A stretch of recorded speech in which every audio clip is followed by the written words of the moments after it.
1945년 봄, 일본 항공 엔지니어 팀이 도쿄 근처 군용 비행장에서 특이한 물체 주변에 모였습니다. 그들 앞에는 미국 B-20 슈퍼포트리스 폭격기의 기수 부분이 놓여 있었습니다. 이 기수 부분은 일본 본토에 대한 야간 공습 중에 추락한 항공기에서 조심스럽게 추출된 것이었습니다. 엔지니어들은 구체적인 지시와 함께 소환되었습니다. 모든 세부 사항을 조사하고 모든 시스템을 문서화하며 이 기계가 어떻게 작동하는지 이해해야 했습니다. 이어진 몇 시간 동안 그들이 발견한 것은 미국 산업 능력에 대한 그들의 이해를 근본적으로 바꿀 것이었습니다. 또한 많은 이들에게 태평양 전쟁에 피할 수 없는 결말을 예고했습니다. 보잉 B-29 슈퍼포트리스는 미국 전시항공공학의 정점을 상징했습니다. 이 전략 폭격기의 개발은 미국이 제2차 세계대전에 참전하기 수년 전인 1938년에 시작되었습니다. 보잉 엔지니어들은 전례 없는 도전에 직면했습니다. 미국 육군 항공대는 10,000파운드의 폭탄을 실을 수 있는 항공기를 요구했습니다. 이 항공기는 5,000마일의 거리를 3만 피트가 넘는 고도에서 비행할 수 있어야 했습니다. 기존의 어떤 항공기도 이러한 사양에 근접하지 못했습니다. 엔지니어링 팀은 모든 주요 시스템에 걸쳐 혁신을 이루어야 했습니다. 이 프로젝트는 4년간의 집중적인 개발을 거쳤습니다. 30억 달러를 초과하는 투자가 필요했습니다. 따라서 이 프로젝트는 전쟁 전체에서 맨해튼 프로젝트 다음으로 두 번째로 비싼 군사 프로그램이었습니다. 보잉은 3가지 원칙에 중점을 둔 설계 철학을 수립했습니다. 모든 중요 시스템은 이중성을 요구했습니다. 비상 상황에서는 임무 완수보다 승무원 생존이 우선시되었습니다. 그리고 항공기는 현재의 제조 능력을 뛰어넘는 기술을 통합해야 했습니다. 이는 미국 산업이 건설 단계에서 생산 과제를 해결할 수 있을 것이라는 예상이 있었기 때문입니다. 수석 엔지니어 에드워드 커티스 웰스는 5,000명이 넘는 설계자와 엔지니어 팀을 이끌었습니다. 그들은 비투미마일을 개별 구성 요소의 집합체가 아닌 완전한 통합 시스템으로 접근했습니다. 이러한 방법론은 전통적인 항공기 설계 관행에서 벗어난 것이었습니다. 웰스는 모든 하위 시스템이 다른 모든 하위 시스템과 통신해야 한다고 주장했습니다. 가압 시스템은 난방 시스템과 상호작용했습니다. 연료 관리 시스템은 엔진 모니터링 시스템과 연동되었습니다. 방어 무장은 비행 제어 시스템과 통합되었습니다. 이 상호 연결된 접근 방식은 복잡성을 야기했지만 놀라운 기능을 제공했습니다. 동력 장치 선정 과정만으로 18개월이 소요되었습니다. 보잉은 최종적으로 라이트 R3350 듀플렉스 사이클론 W 라이트 R3350 듀플렉스 사이클론 성형 엔진을 선택했습니다. 이 엔진은 각 엔진 당 2200마력을 생성할 수 있는 18기통 동력 장치였습니다. 각 비투민트에는 이 엔진 4개가 장착되어 8,800마력의 총 출력을 제공했습니다. R3350 엔진은 수많은 첨단 기술을 특징으로 했습니다. 여기에는 공기 밀도가 크게 감소하는 고고도에서 출력을 유지하는 엔진당 2개의 터보차저가 포함되었습니다. 엔진 냉각 시스템은 기존의 공냉식과 혁신적인 중간 냉각 시스템을 모두 사용했습니다. 이 시스템은 흡기 공기 온도를 낮춰 폭발 없이 더 높은 부스트 압력을 허용했습니다. 보잉 엔지니어들은 혁신적인 엔진 관리 시스템을 개발했습니다. 이 시스템은 각 엔진의 실린더 헤드 온도, 오일 압력, 연료 흐름 및 매니폴드 압력을 독립적으로 모니터링했습니다. 비행 엔지니어들은 전용 제어 스테이션에서 연료 혼합, 프로펠러 피치, 터보차저 부스트를 조절할 수 있었습니다. 이러한 수준의 엔진 모니터링 및 제어는 당대 항공기에서 사용할 수 있었던 어떤 것보다 뛰어났습니다. 이 시스템에는 과도한 부스트를 방지하는 자동 거버너가 포함되어 있었습니다. 또한 다양한 고도에서 연소 효율을 최적화하는 자동 연료 혼합 제어 장치도 있었습니다. 가압 시스템은 또 다른 공학적 돌파구를 나타냈습니다. 고고도를 비행하는 이전 항공기는 승무원이 부피가 큰 산소 마스크와 무거운 방한복을 착용하도록 요구했습니다. B-29수는 3만 피트 고도에서도 승무원에게 쾌적한 조건을 유지하는 가압 객실을 특징으로 했습니다. 보잉 엔지니어들은 항공기를 3개의 가압 구호획으로 나누었습니다. 전방 구호획에는 조종사, 폭격수, 항해사 및 비행 엔지니어가 탑승했습니다. 가압 터널이 이 부분을 후방 구획과 연결했으며 그곳에는 사수와 무선통신사가 수용되었습니다. 별도의 가압 구호획에는 꼬리 사수 위치가 있었습니다. 객실과 외부 대기 간의 압력 차이를 유지하려면 정교한 시스템이 필요했습니다. 비주피호우는 2개의 엔진 구동 압축기를 사용하여 가압된 부분으로 공기를 강제로 주입했습니다. 압력 조절기는 항공기의 실제 고도와 관계없이 8,000피트의 객실 고도를 유지하기 위해 공기 흐름을 자동으로 조절했습니다. 문, 해치 및 연결 터널 주변의 압력 밀봉 장치는 공기 누출을 방지했습니다. 전체 시스템은 2,000파운드가 넘는 무게였지만 고고도에서 승무원의 편안함과 전투 효율성을 변화시켰습니다. 방어무장 시스템은 사격 통제 기술에 대한 미국의 혁신을 보여주었습니다. 보잉은 B-52모에 12정의 브라우닝 AMI-50 구경 기관총을 장착했습니다. 이 기관총들은 4개의 원격 제어 포탑에 배치되었습니다. 2개의 포탑은 동체 위에, 하나는 아래에, 그리고 유인 위치는 꼬리에 장착되었습니다. 이전 폭격기와 달리 사수들은 흐름과 극한의 온도에 노출된 채 수동으로 무기를 조준했습니다. 그러나 B-29의 사수들은 제너럴 일렉트릭 중앙 사격 통제 시스템을 사용하여 가압 구호획에서 작전을 수행했습니다. 이 시스템은 표적의 거리, 속도 및 방향에 따라 조준선 각도, 탄도 낙하 및 편향을 계산하는 아날로그 컴퓨터를 사용했습니다. 사수들은 광학 조종仪를 사용하여 표적을 추적했으며 컴퓨터는 자동으로 총기 조준점을 조절했습니다. 여러 사수들이 자신의 사격 통제 장치를 동일한 포탑을 작동하도록 지시할 수 있었으며 위협이 가장 큰 곳에 방어 사격을 집중시켰습니다. 이 시스템은 500마일 시속을 초과하는 접근 속도에서 탄도해를 계산할 수 있었습니다. 이는 각각 수백 파운드에 달하는 정교한 기계식 아날로그 컴퓨터를 필요로 하는 계산상의 위협이었습니다. 보잉은 혁신적인 연료 탱크 설계와 전략적 배치로 연료 용량 문제를 해결했습니다. B-29는 날개와 동체에 위치한 여러 탱크에 걸쳐 9,100갤런의 연료를 운반했습니다. 모든 연료 탱크는 자동 밀봉 구조를 특징으로 했습니다. 총알이나 파편이 탱크를 관통했을 때 고무 라이닝은 연료와 접촉하면 자동으로 부풀어 올랐습니다. 이로 인해 2분의 1인치 직경까지의 구멍이 밀봉되었습니다. 이 기술은 B-29만의 것은 아니었지만 이 항공기에서 가장 정교하게 구현되었습니다. 연료 시스템에는 교차 공급 기능이 포함되어 있었습니다. 이는 엔지니어들이 연료 분배의 균형을 맞추고 손상된 탱크를 보상하며 임무 내내 무게중심을 최적화할 수 있도록 했습니다. 비행 제어 시스템은 부스트 제어 장치를 통합했습니다. 이는 장거리 임무 중 조종사의 작업 부담을 줄이는 혁신이었습니다.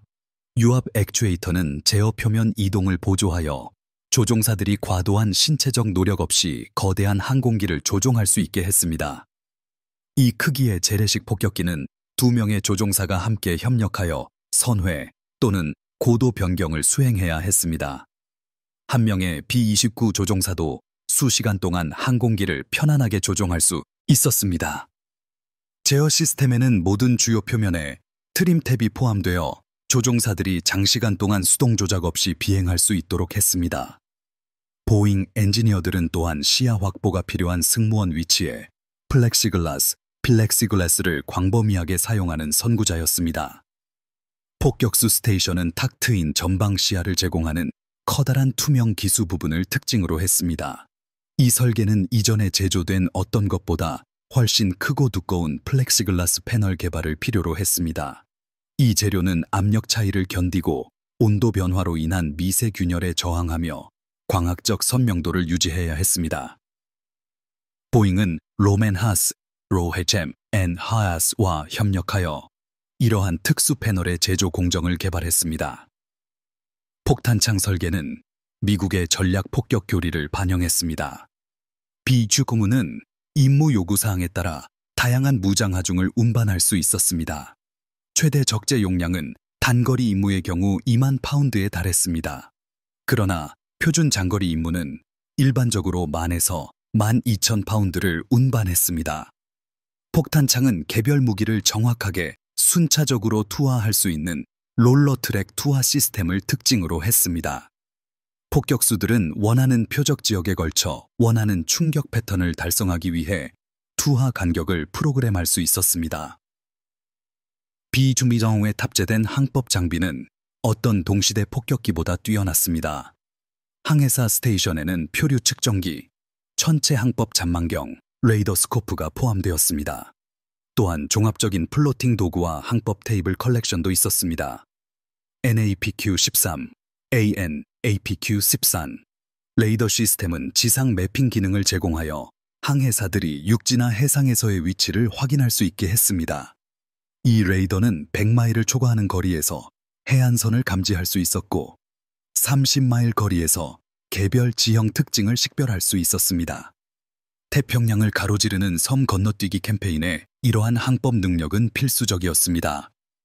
B-29의 생산은 전례 없는 제조 조정을 필요로 했습니다. 보잉은 4곳의 장소에 조립 라인을 설립했습니다. 워싱턴주 랜턴, 캔자스주 위치타, 네브래스카주 오마하, 그리고 조지아주 마리에타에 있는 벨 항공, 벨 에어크래프트 시설이었습니다. 각 시설은 전국 수백 개의 공급업체에서 제조된 부품을 사용하여 완전한 항공기를 생산했습니다. 이러한 분산 제조 시스템은 이전의 어떤 항공 프로그램보다 뛰어난 표준화 및 품질 관리를 요구했습니다. 생산 공정은 자동차 제조에서 차용한 조립 라인 기술을 도입했습니다. 보잉은 건설을 주요 하위 조립품으로 나누었습니다. 날개, 동체 섹션, 꼬리 조립 및 엔진 설치. 각 하위 조립품은 전용 생산 스테이션을 통과했으며 그곳에서 팀은 특정 시스템을 설치했습니다. 최종 조립은 이 주요 구성 요소들을 결합했습니다. 이 과정은 초기 프로토타입의 건설 시간을 줄였습니다. 초기 프로토타입은 2년이 필요했습니다. 그러나 생산 항공기는 최고 생산량일 때 이틀마다 조립 라인에서 출고되었습니다. 전쟁이 끝날 무렵 미국 공장은 3,970대의 B-29 항공기를 인도했습니다. 이 생산 성과는 4개의 주요 조립 시설에 걸쳐 6만 명이 넘는 근로자를 고용하는 것을 필요로 했습니다. 공급망에는 계기부터 리백까지 모든 것을 제공하는 1,500개 이상의 하청업체가 참여했습니다. 이러한 산업적 노력을 관리하는 데는 항공기 자체의 공학적 정교함에 필적하는 물류 능력이 필요했습니다. 1945년 봄, 일본 엔지니어들이 노획한 B-29 기수 부분을 조사했을 때 그들은 상당한 항공 전문 지식을 가지고 있었습니다. 일본은 뛰어난 항공기를 개발했습니다. 여기에는 민첩성으로 유명한 미쓰비시 A6M0, 미쓰비시 A6M0 전투기가 포함됩니다. 또한 진주만을 공격했던 나카지마 BON, 나카지마 B5N 뇌격기도 있었습니다. 일본 항공공학은 경량화, 기동성, 그리고 제한된 동력 장치로부터의 최대 성능을 강조했습니다. 이러한 설계 철학은 일본의 자원 제약과 항공모함 기반 작전의 전술적 요구 사항을 반영했습니다. 조사는 계기판에서 시작되었습니다. 일본 엔지니어들은 조종사와 부조종사 위치에서만 200개가 넘는 개별 계기, 게이지, 스위치 및 제어 장치를 세웠습니다. 그들 자신의 중폭격기에는 일반적으로 60개 정도의 계기가 있었습니다. B-29의 계기판은 모든 중요 시스템에 대해 이중 모니터링을 제공했습니다. 여러 개의 온도 게이지가 각 엔진을 추적했습니다. 각 개별 탱크에 대한 연료량 지시기가 있었습니다. 유압 게이지는 3개의 독립적인 시스템을 모니터링했습니다. 산소 시스템에는 각 승무원 위치에 대한 유량 지시기가 포함되었습니다. 전쟁 후까지 남아있던 한 일본인 엔지니어의 보고서에 따르면 계기판 배열은 미국 승무원들이 항공기 상태에 대해 광범위한 정보를 받았음을 시사했습니다. 그러나 조종사들은 실제 비행보다 시스템 모니터링에 더 많은 시간을 할애했을 것으로 보입니다. 이러한 관찰은 중요한 점을 놓쳤습니다. 광범위한 계기 장치는 초기 문제 감지를 가능하게 했습니다. 이는 승무원들이 문제가 치명적인 고장이 되기 전에 해결할 수 있도록 했습니다. 미국의 설계 철학은 시스템이 고장날 것이라고 가정했습니다. 핵심은 승무원들이 고장이 치명적인 재앙으로 이어지기 전에 문제를 식별하고 보완할 수 있는지 여부였습니다. 항공기관사 자리는 조사팀에 특히 깊은 인상을 주었습니다. 이 전담 승무원 자리는 조종사들 뒤에 위치했습니다. 이 자리에는 4개의 엔진, 전력 생산, 연료 관리, 그리고 유압 시스템을 모니터링하는 패널이 있었습니다. 항공기관사는 엔진 문제를 식별하고 그 원인을 분석할 수 있었습니다. 또한 연료 혼합 또는 부스트 압력을 조정하여 보완할 수 있었습니다. 필요한 경우 고장난 엔진을 끄고 패더링할 수도 있었습니다. 이때 조종사들은 항공기 비행에만 집중할 수 있었습니다. 일본 폭격기들은 일반적으로 이러한 모니터링 임무를 조종사나 부조종사에게 할당했습니다. 이는 비행과 시스템 관리 사이에서 그들의 주의를 분산시켰습니다. 엔진 조종 장치에 대한 조사는 또 다른 놀라움을 드러냈습니다. 스로틀 쿼드런트에는 4개의 스로틀 레버, 4개의 혼합 제어 장치, 그리고 4개의 프로펠러 피치 제어 장치가 포함되어 있었습니다. 일본인 엔지니어들은 이러한 배열이 특이하다고 생각했습니다.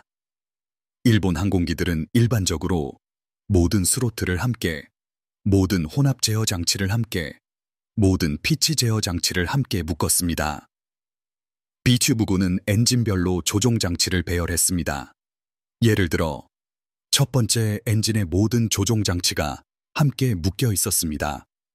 두 번째 엔진의 모든 조종 장치도 함께 묶여 있었고 이러한 방식이 계속되었습니다. 이 배열은 단일 엔진 작동 중 조종사의 작업 부담을 줄였습니다. 엔진 고장이 발생하면 패널의 여러 위치에 손을 뻗는 대신 한 그룹의 조종 장치만 움직이면 되었습니다. 기수 부분에 보이는 가압 시스템 구성 요소들은 광범위한 분석을 요구했습니다. 일본인 엔지니어들은 가압 원리를 이해했습니다. 몇몇 일본 실험 항공기에는 가압 조종실이 통합되어 있었습니다. 그러나 비유지군은 꼬리 사수를 제외한 모든 승무원을 위한 전체 객실 가압을 구현했습니다. 꼬리 사수는 별도로 가압된 격실에 탑승했습니다. 압력 조절기, 객실 고도 지시기, 그리고 차압 게이지는 정교한 시스템을 나타냈습니다. 이 시스템은 넓은 고도 범위에 걸쳐 쾌적한 조건을 유지할 수 있었습니다. 가장 눈에 띄는 점은 전체 조사에서 드러난 제작 품질과 재료 선택이었습니다. 일본인 엔지니어들은 미국 제조업체들이 기계 가공된 알루미늄 부품을 사용했다고 기록했습니다. 일본의 관행은 일반적으로 스탬핑된 강철이나 주조 부품을 사용했습니다. 비축구의 구조는 알루미늄 합금을 광범위하게 사용하여 강도를 유지하면서 무게를 줄였습니다.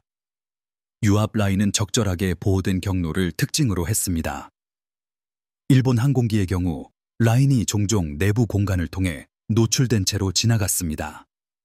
전기배선은 광범위한 색상 코딩과 라벨링을 사용하여 유지 보수 담당자가 회로를 쉽게 추적할 수 있도록 했습니다. 기수 부분에 보이는 중앙 사격 통제 시스템 구성 요소들은 조사팀을 특히 곤혹스럽게 했습니다. 그들은 방어용 기관총의 사격 해법을 계산하는 아날로그 컴퓨터를 식별했습니다. 이 장치는 대략 40파운드의 무게였고 수백 개의 정밀 기어, 캠, 그리고 기계적 연결 장치를 포함했습니다.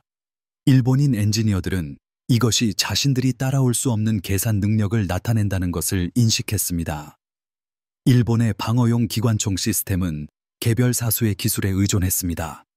비축구부는 숙련된 사수조차도 전투의 스트레스 속에서 정신적으로 수행하기 어려웠던 탄도 계산을 자동화했습니다. 산소 시스템 검사는 또 다른 정교함의 격차를 드러냈습니다.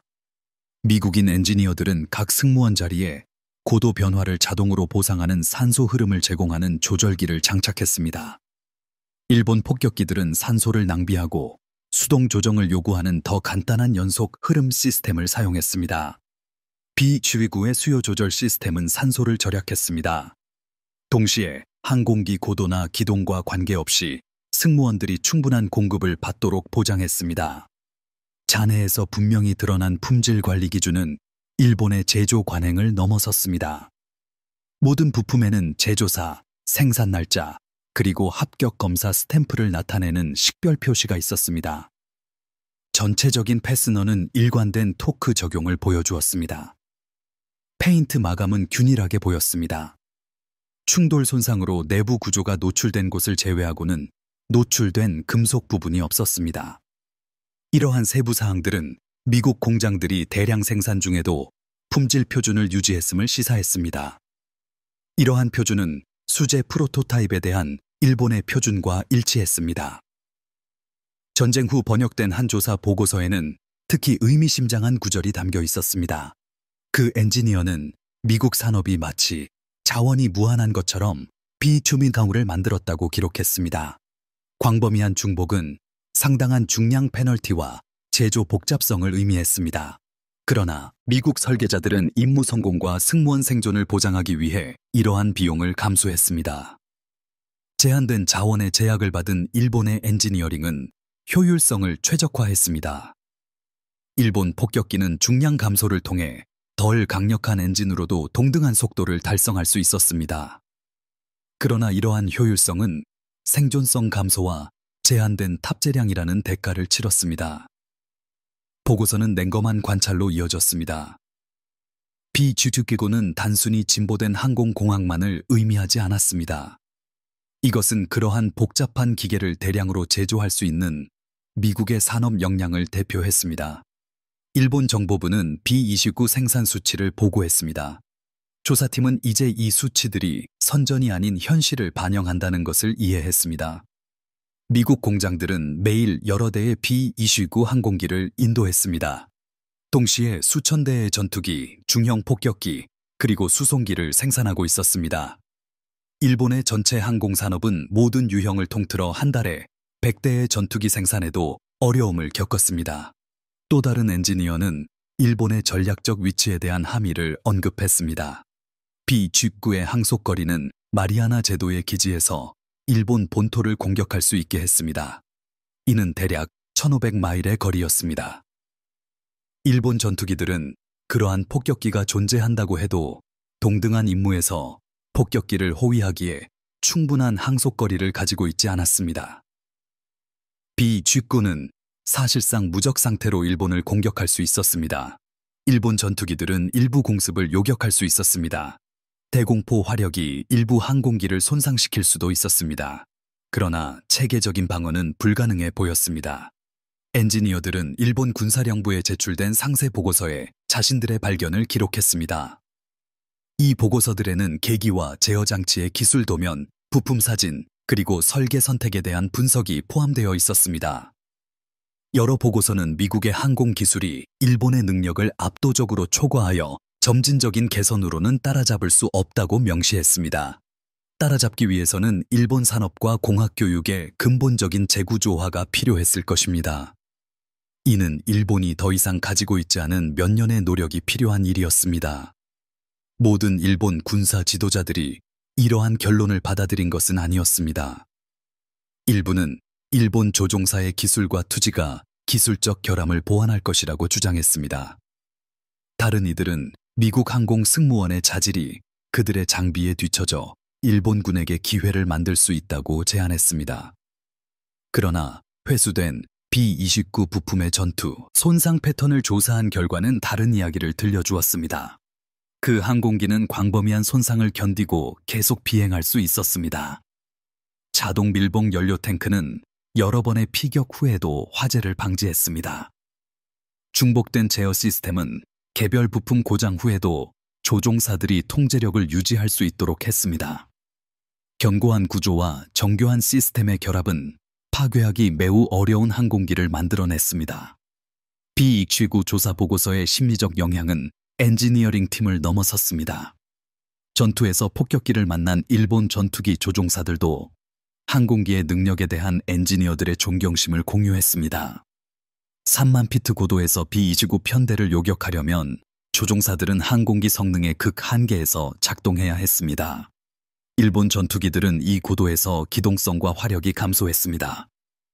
정교한 사격 통제에 의해 지시되는 B-29의 방어용 무장은 편대를 보호하는 겹치는 사격 영역을 만들었습니다. 성공적인 공격은 상당한 위험을 감수해야 했습니다. 전쟁 마지막 해 동안 일본의 항공 개발 노력은 전통적인 접근 방식으로는 B-29 위협에 맞설 수 없다는 인식을 반영했습니다. 엔지니어들은 미쓰비시 J2M 라이덴과 나카지마 키87과 같은 고고도 요격기를 설계했습니다. 그러나 이러한 항공기들은 전쟁이 끝나기 전에 제한적인 생산에 그쳤습니다. 경쟁력 있는 항공기에 필요한 개발 및 생산 일정은 가용 시간을 넘어섰습니다. 매달 수백 대의 B-29가 태평양 기지로 더 많이 도착했습니다. 반면 일본의 생산은 전투 손실을 대체하는 데 어려움을 겪었습니다. 일본에 대한 B-29 캠페인의 전략적 영향은 산업 역량 불균형의 결과를 보여주었습니다. 1944년 6월에 시작하여 중국 기지에서 운용되는 B-29들은 일본 산업 목표물에 대한 제한적인 공습을 수행했습니다. 이러한 초기 작전은 상당한 병참 문제에 직면했습니다. 모든 연료와 군수품은 히말라야 산맥을 넘어 공수되어야 했습니다. 임무 빈도와 폭탄 탑재량은 제한적이었습니다. 1944년 중반 마리아나 제도의 점령은 B-29 작전을 변화시켰습니다. 사이판, 티니안, 그리고 괌의 기지들은 폭격기들을 일본 본토의 사정권 안에 두었습니다. 중국 기지와 달리 마리아나 제도는 보급선을 직접 받을 수 있었습니다. 마리아나 제도에서 출격한 첫 B-29 공습은 1944년 11월 24일에 도쿄를 강타했습니다. 이 시점부터 캠페인은 급격히 확대되었습니다. 초기 B-29 임무는 산업 목표물에 대한 고고도 정밀 폭격 전술을 사용했습니다. 결과는 실망스러웠습니다. 고고도에서의 강한 제트 기류는 폭격 정확도를 방해했습니다. 구름은 자주 목표물을 가렸습니다. 폭격 피해 평가는 일본의 전쟁 생산에 미미한 영향을 미쳤음을 나타냈습니다. 전략 폭격 캠페인은 정교한 폭격기와 작전에 투입된 상당한 자원에도 불구하고 비효율적인 것으로 보였습니다. 커티스 르메이 소장은 1945년 1월에 제21 폭격기 사령부의 지휘권을 맡았습니다. 그는 근본적인 전술적 변화를 시행했습니다. 그는 작전을 도시 산업 지역에 대한 소위탄을 사용하는 야간 저고도 공습으로 전환했습니다. 이 전술은 일본 방공망의 약점을 이용했습니다. 동시에 주거 지역 전반의 소규모 작업장에서 전쟁 생산이 집중된 점을 활용했습니다. 새로운 전술은 파괴적으로 효과적인 것으로 입증되었습니다. 소위탄 폭격 캠페인은 일본의 도시 산업 역량을 체계적으로 파괴했습니다. 1945년 3월 9일부터 10일까지의 도쿄 공습에는 334대의 B-29가 참여했습니다. 이들은 1,665톤의 소위탄을 투하했습니다. 그 결과 발생한 화재 폭풍은 도시의 15제곱마일 이상을 파괴했습니다. 또한 수많은 전쟁 물자의 생산 능력을 제거했습니다. 이후의 공습은 오사카, 고베, 그리고 나고야를 포함한 다른 주요 도시들을 목표로 했습니다. 3월 중순까지 B-29는 수개월에 걸친 일본 생산량에 해당하는 산업 생산 능력을 파괴했습니다. 이 캠페인의 전략적 영향은 시설과 장비의 직접적인 파괴를 넘어섰습니다. 일본의 전쟁 생산은 도시 지역 전반에 분산된 소규모 하청업체와 작업장 네트워크에 의존했습니다. 폭격은 이 전체 네트워크를 파괴했습니다. 직접적인 피해를 피한 시설조차도 생산을 중단했습니다. 이는 공급업체, 공공시설 또는 운송 인프라의 손실 때문이었습니다. 쌀 부족은 공장 노동자들이 전쟁 물자를 생산하는 대신 식량을 찾는 데 시간을 보내도록 만들었습니다. 누적된 효과는 주요 산업단지에 대한 고고도, 정밀 공격보다 일본의 전쟁 생산을 더 효과적으로 저하시켰습니다. B-29 작전에는 일본 해안 수역과 항로에 기뢰를 매설하는 것도 포함되었습니다. 1945년 3월부터 폭격기들은 일본 내해와 주요 항구 진입로에 수천 개의 해상 기뢰를 투하했습니다. 스타베이션 작전이라는 암호명으로 불린 이 기로의 매설 작전은 일본 해상 무역을 황폐화시켰습니다. 선박들은 기뢰가 매설된 수역을 안전하게 통과할 수 없었습니다. 한국과 만주로부터의 식량 수입은 급격히 감소했습니다. 일본 항구들 사이의 연안 운송도 중단되었습니다. 이 기로의 매설 작전은 일본의 전쟁 생산과 민간인 사기를 약화시킨 식량 부족에 크게 기여했습니다. B-29 부대는 작전 내내 손실을 입었습니다. 일본의 대공방어는 전투에서 약 500대의 항공기를 파괴했으며 작전 사고로 인한 추가 손실도 있었습니다. 그러나 미국의 생산 능력은 일본이 입힌 손실보다 빠르게 손실을 보충했습니다. 전투로 인한 소모에도 불구하고 B-29 부대는 매달 증강되었습니다.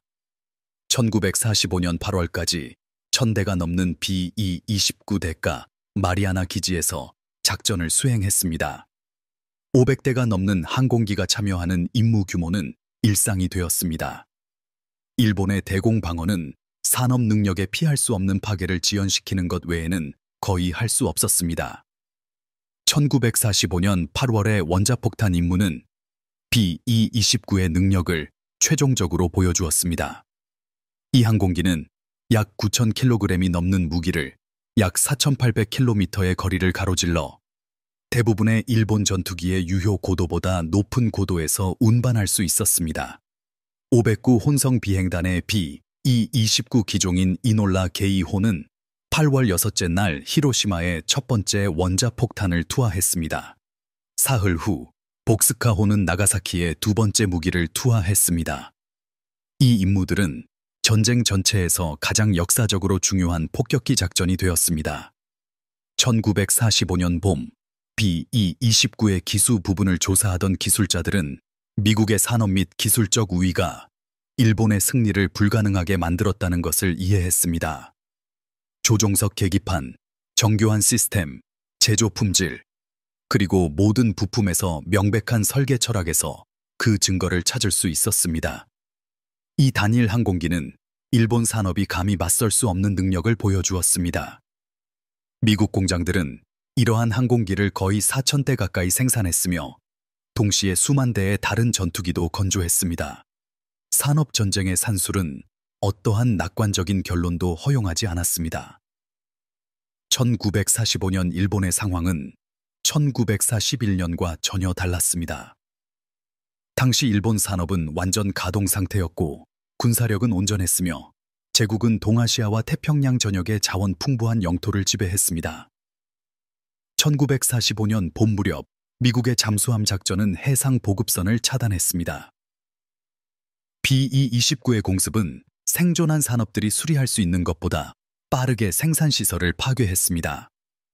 군사력은 연료, 탄약, 그리고 교체 항공기에 심각한 부족에 직면했습니다. 본토는 침공에 대비하고 있었습니다. B-29 조사 보고서는 일부 일본 군사 지도자들에게 전쟁 종식을 주장하도록 영향을 미쳤습니다. 이 장교들은 갈등을 계속하는 것이 피할 수 없는 결과를 바꾸지 않고 추가적인 파괴만을 초래할 것임을 인식했습니다. 하지만 다른 지도자들은 그러한 결론을 거부하며 일본의 정신과 결단력이 물질적인 불리함을 극복할 것이라고 주장했습니다. 이러한 내부 분열은 미군이 일본의 목을 조여오는 상황에서도 의사결정을 마비시켰습니다. B-29 프로그램은 미국의 엔지니어링 및 산업 접근 방식의 유효성을 입증했습니다. 보잉 기술자들은 복잡성과 비용을 감수하면서도 사용 가능한 모든 첨단 기술을 통합한 항공기를 설계했습니다. 미국 공장들은 품질 기준을 유지하면서 그러한 정교한 기계를 대량으로 제조할 수 있음을 보여주었습니다. 전체 프로그램은 총력전을 위해 산업 자원을 동원할 때 민주주의 국가가 가진 이점을 여실히 보여주었습니다. B-29의 유사는 태평양 전쟁을 훨씬 넘어 확장되었습니다. 전투 경험으로 입증된 설계 원칙은 전후 전략 폭격기 개발에 영향을 미쳤습니다. 보잉은 B-29에서 얻은 교훈을 B-47 스트래토젯과 B-52 스트래토포트리스에 적용했으며 이 두 기종 모두 수십 년 동안 운용되었습니다. 이중 시스템, 정교한 방어 능력, 그리고 견고한 구조를 통한 승무원 생존 강조는 군용 항공 분야의 표준 관행이 되었습니다. 화력 통제, 항법, 그리고 폭격에 사용된 복잡한 전자 시스템의 통합은 다음 세대 전투기에서도 따르는 패턴을 확립했습니다. B-29에서 개척된 여합 시스템은 전후 상업용 항공기의 표준 장비가 되어 세계 무역과 사회를 변화시킨 편안한 장거리 항공 여행을 가능하게 했습니다. B-29를 위해 개발된 광범위한 계기 및 모니터링 시스템은 현대 항공기에서 볼 수 있는 정교한 글래스 조종석으로 발전했습니다. 거의 4,000대의 B-29를 생산한 분산 제조 시스템은 이후 항공우주 산업 전반에 걸쳐 채택된 기술을 시연했습니다. 아마도 가장 중요하게는 B-29는 엔지니어링의 우수성과 산업 역량이 결합되면 기존의 군사 작전으로는 달성할 수 없는 전략적 목표를 이룰 수 있음을 보여주었습니다. 주로 B-29 작전을 통해 달성된 일본의 전쟁 생산 능력의 체계적인 파괴는 태평양 전쟁 종식에 상당한 기여를 했습니다. 이 항공기는 적절한 기술로 제대로 실행된 전략, 폭격이 결정적인 결과를 가져올 수 있다는 것을 입증했습니다. 1945년 봄, 그 B-29 기수 부분을 조사하던 일본 기술자들은 자국이 처한 전략적 공영의 증거와 마주했습니다. 모든 계기, 모든 제어 장치, 모든 시스템 부품은 극복하기에는 너무나 상당한 미국의 산업 및 기술적 이점을 반영했습니다. 그들의 보고서는 단순히 항공기가 아니라 그것을 창조한 산업 문명을 기록했습니다. 정교한 조종석 계기들은 최소 비용 효율성보다 승무원 생존과 임무 성공을 우선시하는 미국 엔지니어링 문화를 상징했습니다. 잔해 곳곳에서 명백히 드러난 자동 밀봉 연료 탱크는 승무원을 보호하고 생존율을 높이기 위해 무게 부담과 제조 복잡성을 수용하는 설계 철학을 구현했습니다. 광범위한 손상에도 불구하고 B-29가 계속 비행할 수 있게 한 이중 시스템은 대량 생산 장비의 정교함을 구축할 수 있는 미국의 자신감을 보여주었습니다. 모든 패스너와 마감 세부 사항에서 명백히 드러난 품질 관리는 일본 산업이 느리고 세심한 수작업을 통해서만 달성했던 기준을 미국 공장들이 빠른 생산 중에도 유지할 수 있음을 보여주었습니다. 중앙 화력 통제 컴퓨터는 승무원에게 상대방보다 기술적인 이점을 제공하기 위해 기계적 복잡성과 제조 과제를 기꺼이 수용하는 미국인의 의지를 나타냈습니다. 광범위한 계기 장비는 승무원 훈련에 대한 신뢰와 정보가 전투 작전 중 요원들이 더 나은 결정을 내리는 데 도움이 된다는 믿음을 반영했습니다. 시스템의 전반적인 통합은 항공기를 분리된 구성 요소들의 집합이 아닌 완전한 유기체로 보는 엔지니어링 접근 방식을 보여주었습니다. 그 봄날 일본 기술자들이 조사한 B-29 조종석은 산업 역량, 엔지니어링의 정교함, 그리고 물질 전쟁의 산술에 대한 이야기를 들려주었습니다. 지휘 계통으로 제출된 그들의 보고서는 일부 지도자들은 받아들이고 다른 지도자들은 거부한 메시지를 담고 있었습니다. 미국의 산업 및 기술적 우위는 일본이 맞설 수도 대항할 수도 없는 항공기를 만들어냈습니다. 전쟁의 결과는 피할 수 없게 되었습니다. 남은 유일한 질문은 일본이 패배를 받아들이기까지 파괴가 얼마나 계속될지, 그리고 얼마나 많은 생명이 희생될지에 관한 것이었습니다. B-29 슈퍼포트리스는 제2차 세계대전 동안 미국의 엔지니어링 혁신과 산업 역량에 대한 증거로 남아 있습니다. 초기 설계 요구 사항부터 최종 생산에 이르기까지 이 항공기는 모든 주요 시스템에서 한계를 뛰어넘었습니다. 그것의 전투 기록은 경제성보다 능력, 최소 비용보다 승무원 생존, 그리고 단순한 메커니즘보다 정교한 통합을 강조하는 설계 철학의 유효성을 입증했습니다. 노획된 기수 부분을 조사했던 일본 기술자들은 단지 항공기가 아니라 자국이 결코 따라올 수 없는 산업 역량의 증거를 목격하고 있음을 이해했습니다. 자동 밀봉 탱크, 이중 시스템, 정교한 계기 장비, 이 모든 것이 산업 동원이 전면적으로 이루어졌을 때 승리를 피할 수 없게 만든 미국의 전쟁 접근 방식을 상징했습니다.